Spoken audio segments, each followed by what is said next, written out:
저는 오늘 에베소서 5장 8절로 11절의 말씀을 가지고 빛의 열매를 맺는 신앙생활이라는 제목으로 은혜의 말씀을 나누고자 합니다.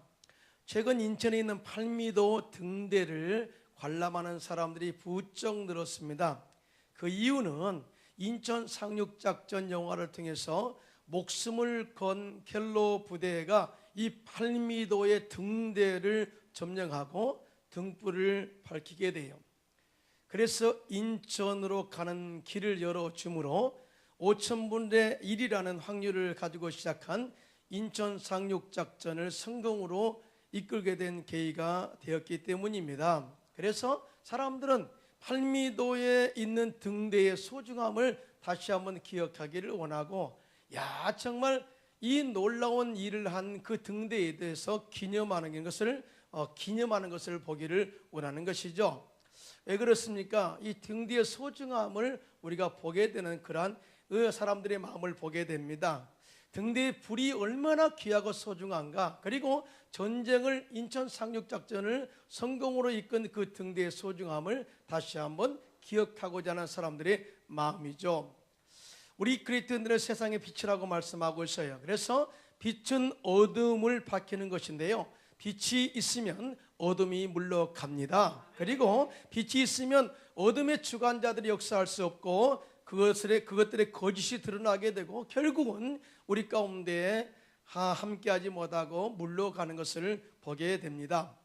오늘 본문 에베소서 5장 8절인데요, 다 같이 시작. 너희가 전에는 어둠이더니 이는 주 안에서 빛이라, 빛의 자녀들처럼 행하라. 아멘입니다. 이렇게 정확하게 우리의 삶을 이야기하고 있는데, 예수를 믿기 전의 삶은 어둠이었지만은 예수를 믿고 난 이후의 삶은 빛이다. 그러므로 빛의 자녀처럼 살면서 빛의 열매를 맺어라. 그리고 영향력을 미치며 살라. 이렇게 우리에게 권면하고 있는데요. 그러면 빛의 열매를 맺는 삶은 무엇일까요? 첫째로 예수님의 사랑으로 서로 사랑하면서 사는 것이 빛의 열매를 맺는 삶이다 라고 말씀하고 있습니다. 여러분 믿으시면 아멘.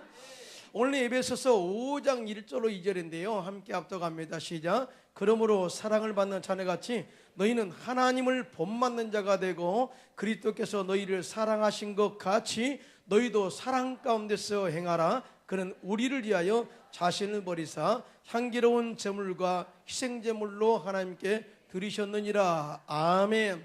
여러분, 하나님은 사랑이십니다. 그래서 God is love. 하나님은 사랑이세요. 사랑으로 우리를 감싸주셨고 죄를 용서하셨고 사랑으로 우리를 일으켜 세우셨고 하나님 나라 백성 되게 하셨어요. 사랑하셨기 때문에 우리를 구원하신 거죠. 여러분 믿으시면 아멘.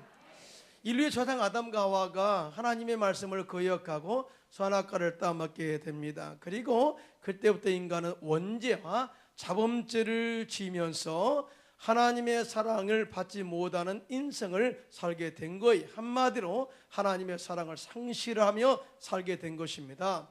그런데 이러한 죄인을 하나님이 사랑하셔서 육신의 옷을 입고 이 땅에 예수님을 보내게 하시고 십자가의 죽으심으로 말미암아 우리의 죄와 허물과 우리의 모든 저주를 끊으시고 용서하셔서 하나님의 자녀가 되는 권세를 주신 거예요. 왜? 하나님이 우리를 사랑하기 때문에. 여러분 믿으시면 아멘. 로마서 5장 8절입니다. 시작. 우리가 아직 죄인 되었을 때 그리스도께서 우리를 위하여 죽으심으로 하나님께서 우리에 대한 자기의 사랑을 확증하셨느니라. 아멘이에요. 여러분, 이 세상에 어느 누구가 나를 위해서 죽을 사람이 어디 있겠어요? 너를 대신해서 내가 죽겠다 이런 사람이 어디 있겠어요? 그런데 하나님은 우리를 사랑하셔서 당신이 대신 죽어주시고 우리의 모든 죄를 끊으시고 허물을 용서하시고 우리의 모든 저주를 끊으셔서 아브라함의 복을 받게 하시는 은혜, 이것은 전적인 하나님의 사랑으로 이루어진 구원이다 라고 말씀하고 있는데, 이 은혜를 절대 잊지 마시기를 예수님의 이름으로 축원합니다. 그런데요, 하나님은 이제 너희가 이런 사랑을 받았으니 다른 사람들을 그의 아가페 사랑으로 사랑하라고 이야기를 하고 있어요. 세상 사람처럼 조건 따지지 말고 세상 사람처럼 절대적으로 미워하지 말고 하나님의 사랑을 받은 사람은 하나님의 자녀처럼 행하면서 더 나아가 그리스도의 희생적인 사랑을 본받아서 예수님의 사랑 안에서 희생적인 사랑을 하라고 말씀을 하고 있습니다. 이것이 바로 세상의 빛으로 열매 맺는 삶이다라고 우리에게 말씀하고 있어요. 이러한 관점에서 바라볼 때 사랑은 잘못된 것을 지적하고 가르치는 것이 아니라, 질타하는 것이 아니라 오직 용서와 회복이라는 것을 우리가 보게 되는데요. 하나님의 사랑으로 사랑하면은 정죄와 책망보다는 이해와 관용의 마음을 가지고 상처난 사람이 회복되기를 기대하게 되는 것을 보게 되고요. 한때 잘못된 길을 갔다가도 자신의 죄를, 잘못을 뉘우치고 돌아오게 된다면 그 사람을 그대로 용납해 주는 것이 아가페의 사랑이다라고 이야기를 하고 있습니다. 예수님도 이 부분에서 예화를 드셨거든요. 한 아들에게 두 아들이 있었는데 둘째 아들이 자기 아버지에게 미리 나에게 줄 분깃, 유산을 미리 달라고 그랬어요. 아버지가 그냥 줍니다. 사랑하니까. 그런데 그 아들은 그 분깃을, 재산을 잘 사용하지 않고 오히려 타락하고 방탕하면서 다 허비했어요. 가만히 보니까 정말 이런 삶이 온전한 삶이 아닌 것을 깨닫습니다. 그리고 이제 내가 다시 돌아가리라. 그러나 내가 아버지의 아들로가 아니라 종의 한 사람으로 아버지 집에 돌아가리라. 이렇게 모든 것을 다 회개하고 돌아왔을 때 그 아버지가 둘째 아들을 아무 조건 없이 그대로 받아들이고 용서하고 다시 아들의 권위를 모두 다 회복시켜 줍니다. 왜? 사랑하니까. 여러분, 이것에 대해서 누가복음 15장 22절 24절 이렇게 말합니다. 시작. 아버지는 종들에게 이르되 제일 좋은 옷을 내어다가 입히고 손에 가락지를 끼우고 발에 신을 신겨라. 그리고 살진 송아지를 끌어다가 잡으라. 우리가 먹고 즐기자. 이 내 아들은 죽었다가 다시 살아났으며 내가 잃었다가 다시 얻었노라 하니 그들이 즐거워하더라. 아멘입니다. 이와 같이 아버지가 조건 없이 아들을 받아주는 것, 그리고 용서하는 것, 그리고 다시 아들의 신분을 복귀시켜주는 것, 이것은 단지 하나예요. 사랑하기 때문이라고 이야기하고 있어요. 하나님이 우리를 사랑했기 때문에 독생자를 보내셨고 죄와 허물을 용서하셨다는 거, 이거 절대적으로 잊지 마시기를 예수님의 이름으로 축원합니다. 사랑하면 어떤 희생도 각오하고요, 모든 걸 다 줄 수 있어요. 여러분, 아프리카에는 총각이 장가를 가려면 결혼 지참금을 준비해야 되는데 소 한 마리를 준비해야 된다고 합니다. 한 못생긴 처녀가 있었는데요, 그 처녀에게 청혼한 사람이 없었어요.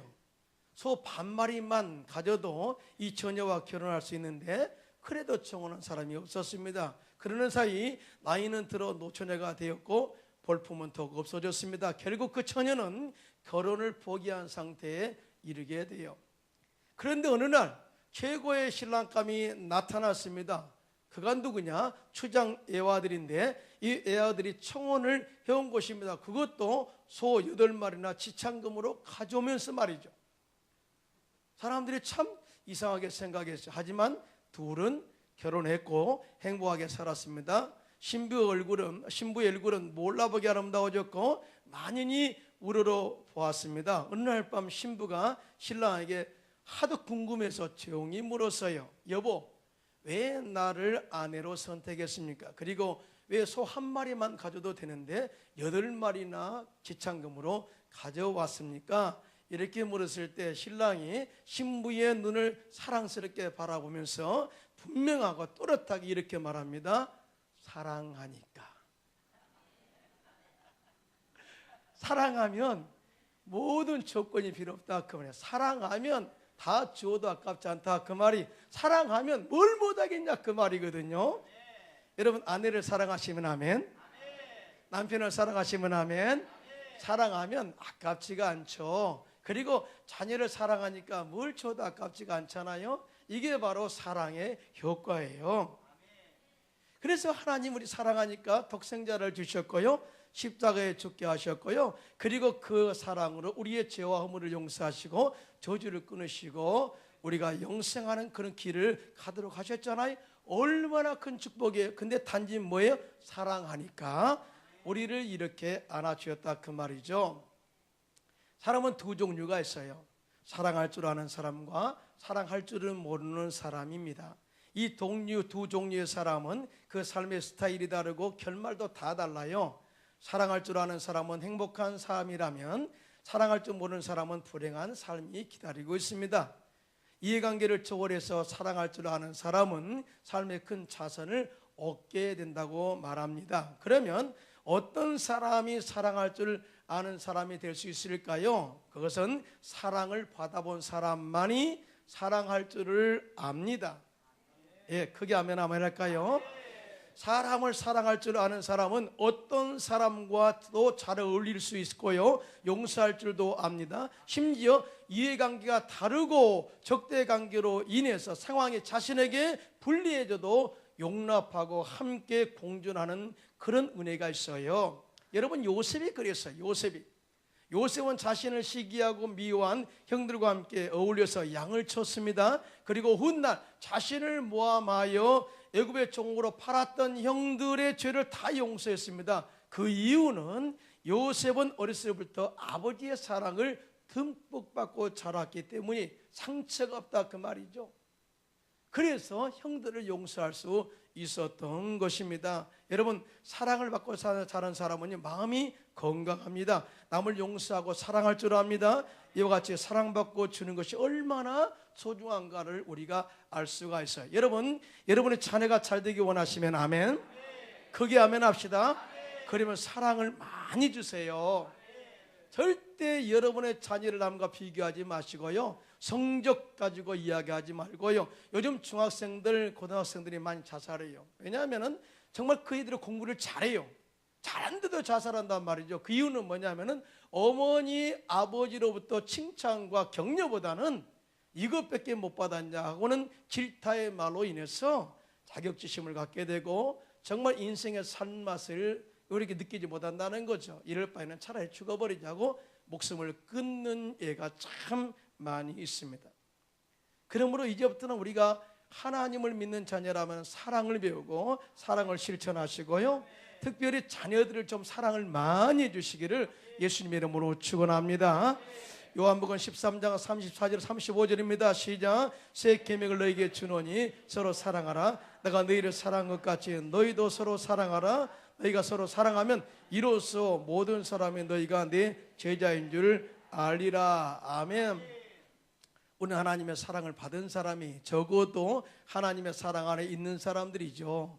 여러분 믿으시면 아멘 하시기 바랍니다.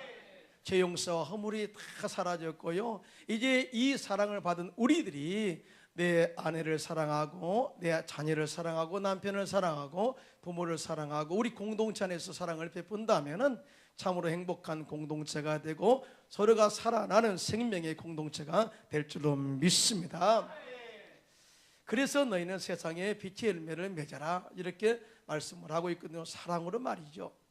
둘째로 세상에 빛의 열매를 맺는 삶은 뭐냐? 세상적인 어두움의 말은 삼가하고 감사한 말을 해야 된다라고 이야기하고 있는데요, 오늘 본문 에베소 5장 3절로 4절이 있어요. 다 같이 시작. 음행과 더러운 것과 탐욕은 너희 중에 그 이름조차도 부르지 말라. 이는 성도에게 마땅한 바니라. 누추함과 어리석은 말이나 희롱의 말이 마땅치 아니하니 오히려 감사하는 말을 하라. 아멘이에요.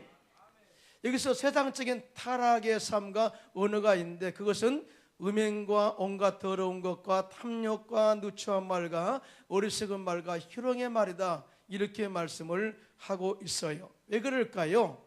이러한 삶은 이 세상의 어둠에 속한 자들의 삶이고 이 세상의 어두움에 속한 자들의 언어이기 때문에 이렇게 이런 말을 하지 말라고 이야기하고 있습니다. 정확하게 말하면 마귀의 조종을 받고 어둠 가운데 사는 세상 사람들의 언어와 삶이 일상화된 삶이 이와 같다는 것이죠.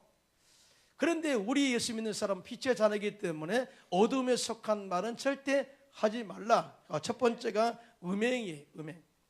음행의 대표적인 것이 바로 동성애거든요. 하나님께서 창조한 성의 아름다움을 쾌락으로 치닫게 해서 타락하고 그 사람의 영혼을 병들게 하고 그리고 육체도 병들게 한 에이즈를 생산하게 양산하게 만든 그 동성애, 이것이 정말 우리 사회를 병들게 하고 있습니다. 가정을 병들게 하고 있습니다. 또한 음행은 올바르지 않는 성관계를 말합니다. 최근 이름 있는 연예인들이 성폭행 사건에 연루되어 지금까지 쌓아놓았던 모든 인기가 하루아침에 내려앉고 댓글에 시달리고 있고요, 모든 방송에서 하차합니다. 멋모르고 행한 음행이 독화살이 되어서 그의 인생과 가정에 뚫고 들어와 치명적인 상처를 주고 가정을 파괴시키는 그런 상태에 놓이게 된 것이죠. 그러니까 하나님은 이런 음행은 절대 입 밖에도 내지 말라고 말씀을 하고 있습니다. 뿐만 아니라 탐욕이 사람을 병들게 합니다. 사람에게 탐욕의 마음을 갖게 하여 자신의 저지를 벗어나 불법한 방법으로 자기의 욕구를 충족하는 삶을 추구하게 하죠. 최근에 부장판사의 탈선, 부장검사의 탈선, 부자들의 탈선이 바로 불법한 방법으로 자신의 욕구를 충족하고자 한 탐욕에서 비롯된 것을 보게 되죠. 그런데 탐욕이 왜 나쁜 줄 아십니까? 탐욕 때문에 거짓말을 하게 돼요. 그것은 절대적으로 사람이 죽는 행위예요. 한 개인이 탐욕으로 죽게 되면 가정이 죽고요, 가정이 죽으면 사회가 죽게 되고, 사회가 죽게 되면 나라가 죽고, 나라가 죽으면 온 세계가 병들어 죽게 되는 것입니다. 그래서 탐욕이 이렇게 무서운 거예요. 그래서 성경에 보니까 탐욕은 우상숭배라고 이야기하고 있지 않습니까? 시편 5편 6절에 다 같이 시작. 거짓말하는 자들을 멸망시키리이다. 여호와께서는 피 흘리기까지를 즐기는 자와 속이는 자를 싫어하시나이다 라고 말씀하고 있어요. 그래서 내가 탐욕으로 해서 뭔가 이루기를 원한다면 다른 사람은 피 흘려야 돼. 많은 사람들을 박해해야 되고 많은 사람들을 손해를 끼쳐야 돼요. 이런 피 흘린 자를 하나님이 싫어한다는 거죠. 그런데 여기서는 속임수가 있다는 거죠. 거짓말이 있다는 거예요. 탐욕이 그렇게 무서워요.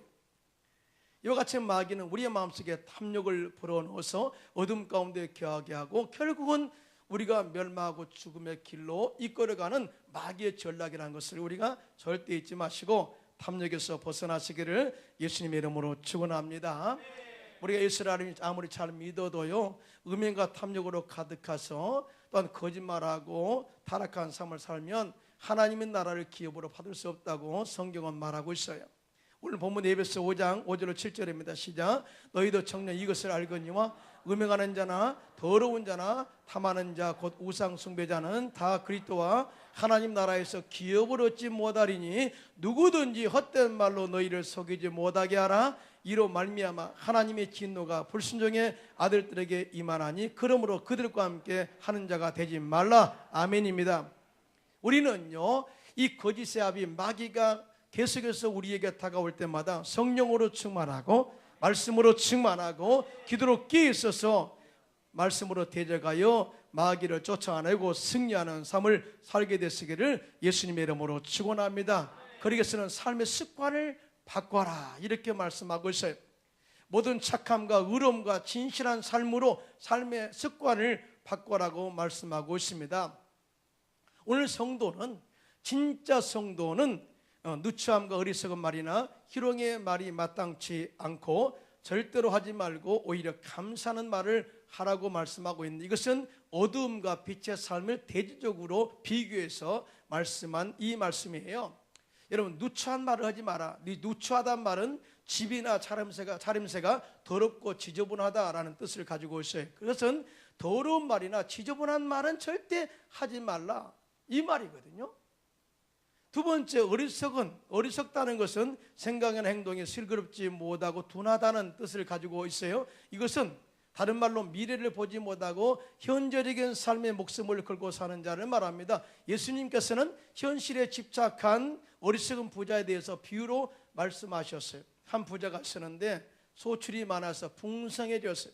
그래서 마음에 생각하기를 내가 곡식을 쌓아둘 곳이 없어 내 곡간을 헐고 더 크게 짓고 모든 곡식과 물건을 거기 쌓아두고 내 영혼에게 이르기를 내 영혼아 열에 있을 물건을 많이 쌓아두었으니 평안히 쉬고 먹고 마시고 즐거워하자 이렇게 말한다면 하나님이 어떻게 말씀하시겠느냐? 그러면서 누가복음 12장 2절에 이렇게 말씀합니다. 시작. 하나님은 이르시되 어리석은 자여 오늘 밤에 내 영혼을 도로 찾으리니 그러면 내 준비한 것이 누구의 것이 되겠느냐 라고 가장 중요한 이 삶에 대해서 언급하셨습니다. 다시 말해서 어리석은 자는 항상 현실에만 집중하고 장차 영적인 미래에 대한 삶에 대해서 도통 관심이 없는 자를 말합니다. 이런 사람들은 절대적으로 어리석은 자요 하나님의 은혜와 사랑을 받을 수가 없다라고 이야기하고 있어요. 희롱하다는 말이 있어요. 희롱하다는 서로 장난으로 수작하다라는 뜻을 가지고 있어요. 이것은 다른 말로 말하면 상대를 무시한다는 뜻이 있어요. 여러분 좀 성희롱 그럼 많이 이야기하죠. 상대를 무시하기 때문에 성희롱은 나를 무시했다 그 말이거든요. 무시하기 때문에 이것도 엄청난 파장으로 많은 사람들이 많은 죄값을 치르고 있는데요. 예수님께서는 십자가에서 달리시기 전에 제사장들과 구인들에게 또 유대인들에게 많은 희롱을 당하셨어요. 자, 한번 성경을 볼까요? 마태복음 27장 31절입니다. 시작. 희롱을 다한 후 홍포를 벗기고 도로 그의 옷을 입혀 십자가에 못 박으리고 끌고 나가니라. 아멘이에요. 예수님께서는 희롱을 당하시고 그리고 모든 몸에 홍포를 다 벗기시고 다른 또 옷을 입히시고 예수님을 무시하고 완전히 이렇게 공격한 것을 보게 되는데요. 여기서 우리가 깨달은 것은 희롱이란 상대의 약점을 벗기고 말로 상처를 깊이 내는 것을 말합니다. 우리 예수 믿는 사람들은 절대 상대편을 상처를 내서는 안 되고요, 이렇게 살아서는 안 될 줄로 믿습니다. 오히려 상처를 보완해주고 일어서도록 응원하고 도와줘야 세상에 빛의 열매를 맺는 삶이라고 말씀을 하고 있어요. 하나님께서는 이러한 모든 삶의 음행, 온갖 더러운 것, 탐욕, 누추함, 어리석은 말과 희롱의 말은 하지 말고 오히려 감사하는 말을 하는 자가 되라고 말씀을 하고 있습니다. 할렐루야. 원래 많은 사람들이 우리가 복음을 전하죠. 예수 믿으세요. 예수 믿으면 하나님의 자녀 됩니다. 이렇게 이야기하면 세상 사람들은 당신의 삶을 통해서 예수를 보여주세요 라고 이야기해요. 당신은 정말 당신을 통해서 내가 예수를 보기 원합니다. 나는 예수 좋아하거든요. 그런데 당신을 보니까 예수를 볼 수 없네요 라고 이야기한다는 것이죠. 그런데 당신을 보니까 예수를 믿고 싶어요. 당신을 보니까 예수 향기가 나네요 라고 하는 그런 이 말을 듣는 사람들이 되시기를 예수님의 이름으로 축원합니다. 근데 그 향기는 어디서 나느냐? 우리 행실과 말에서 난다는 거죠. 예수님께서도 마태복음 5장 16절에 이렇게 말씀합니다. 다 같이 시작. 이같이 너희 빛이 사람 앞에 비추게 하여 그들로 너희 착한 행실을 보고 하늘에 계신 너희 아버지께 영광을 돌리게 하라. 아멘. 이제부터는요, 다른 것 다 거두절미하고 오직 주 안에서 범사에 감사만 하시기를 예수님의 이름으로 축원합니다. 이번에 일본 선교팀들이 전도했어요. 일본 전도하기 힘들어요. 일본에는 6억이나 되는 잡신이 있어요. 그래서 복음 전하면 좋다 그래요. 근데 또 얼마나 박해도 많은지 몰라요. 무시 많이 하죠. 특별히 한국 사람들이 전도하면 듣겠어요? 그런데 거기에 임종수 장로님이 계셨고 서분율 목사님이 계셨고 일본 성도가 있었어요. 함께 어떻게 전도하시냐 아십니까? 감사합니다. 감사합니다. 중국어로 셰셰 감사합니다.